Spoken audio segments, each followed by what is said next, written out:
নামের পাশে থাকতে পারত ক্লাব ও আন্তর্জাতিক আরও অনেক শিরোপা, হাতে উঠতে পারত ব্যালন ডিওর, অর্জনের ঝুলি পূর্ণ করে হতে পারতেন এ প্রজন্মের অন্যতম সেরা ফুটবলার। কিন্তু থেকে গেলেন কেবলই প্রতিভাবান ফুটবলারের তকমা নিয়ে।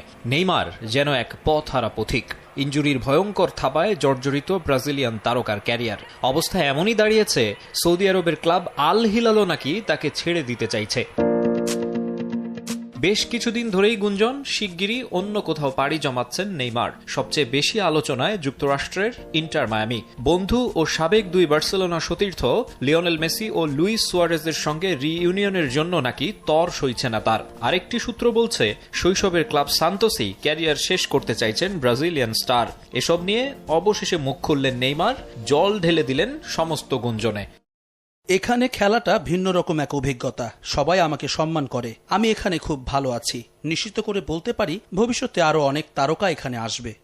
নেইমারের ক্যারিয়ার বৃত্তান্ত লিখতে গেলে যে কেউ বলবেন একেই তো বলে নক্ষত্রের পতন।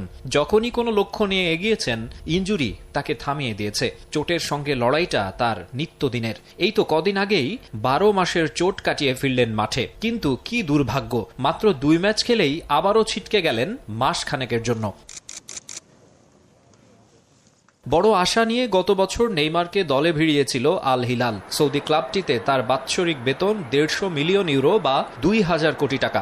অথচ এত বিরাট অঙ্কের স্যালারি পাওয়া ফুটবলার হিলালের জার্সিতে মাঠে নামতে পেরেছেন মোটে 7 ম্যাচ।